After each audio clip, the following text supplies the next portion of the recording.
This question from Lauren. I'm following your couch to Olympic training plan. So far, I'm enjoying the training, the coaching videos from you and Dave. So much great advice. I'm ready to graduate from flat pedals to clipless pedals on my bike. Do you have any suggestions on what type of pedals and shoes to get? What should I expect with this type of change? Any tips are appreciated.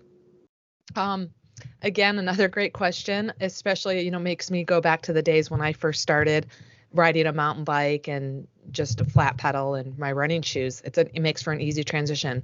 So if you are going to change your shoes and pedals, I recommend also getting a bike fit. Anytime you change something, you want to make sure you readjust your bike so it fits you.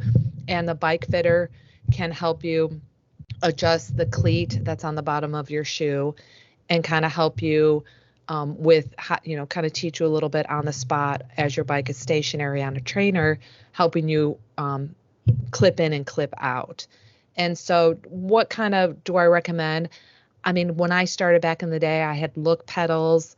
I graduated to, I can't remember the names, but they were Speed Play. Yeah, the circle ones. Speed Play has a lot more what's called float. So you have a lot more, your heels moving a lot more.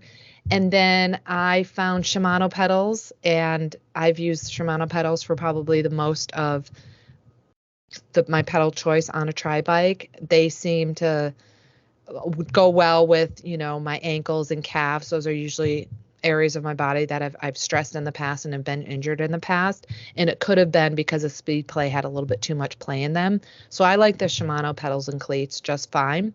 Again, your bike fitter can maybe recommend some based on your specific, maybe muscular skeletal issues if you have any. Yeah, definitely the trying it before you actually try it out on a race, because every shoe is different. They're going to feel different around your foot. Some say that the smaller and tighter shoes work better for triathletes, while others like the wider, more breathable shoes. What I remember doing is making sure I found a shoe that had, I want to say ventilation, but also a way to escape any moisture. So if you pour water on your shoe, or you get sweat or something that goes down, and you don't want it pooling up, if it can drain somehow or make it more breathable, some sort of air conditioning vents, that'll help out. Because if you just have wet feet, because it's a hot day, for example, you pour water, it goes down and it sits. You're going to have some, those prune feet. It's not going to be good and fun when you go out on the run part of the bike. And there's also the Velcro issue. How is it going to be strapped onto your foot?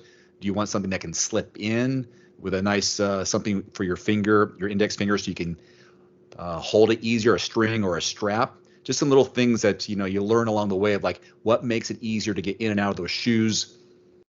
The color sometimes, white or black, depends on how hot your foot may get. I know there's a lot of different things to consider, not just how it's going to sit. But one of our follow-up questions, unless you have a follow-up on that one, is what kind of change should you expect from going flat to clipless pedals?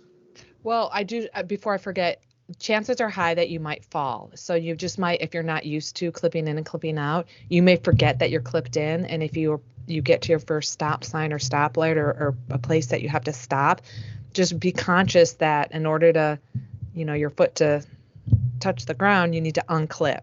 It's normal if you fall. I just want to throw that out there so it's on your mind. But definitely when you go from flat pedal to being clipped in, you're going to engage more muscles. So you're going to feel your engagement of your hamstrings when you're pulling back and then kind of pulling up over the top. So you're going to work more muscles in the pedal stroke, and in turn that should make you go faster. It's going to be a more efficient stroke as well, because you're going to be able to generate power going down and coming up on both angles. As far as like clipping out, plan ahead. Come to a stop sign, light post, whatever it may be, plan ahead, whether it's 20 feet, whatever it is, pull that foot out first and then let it dangle or something before you put it on the ground. And eventually, this is for Lauren, eventually you'll practice getting your foot out of your shoe, putting it on top of the pedal as you're coming in a transition on both of those, if you prefer, or if you try to do that. It depends on how fast and how comfortable you are taking your feet out. And I would do that I don't know, a quarter mile before transition, just to get my foot out of there while you're spinning your legs. That's a way for people to get out quickly, and then you just run with the shoes still on your bike. Again, trial and error. Yeah, just takes a lot of practice.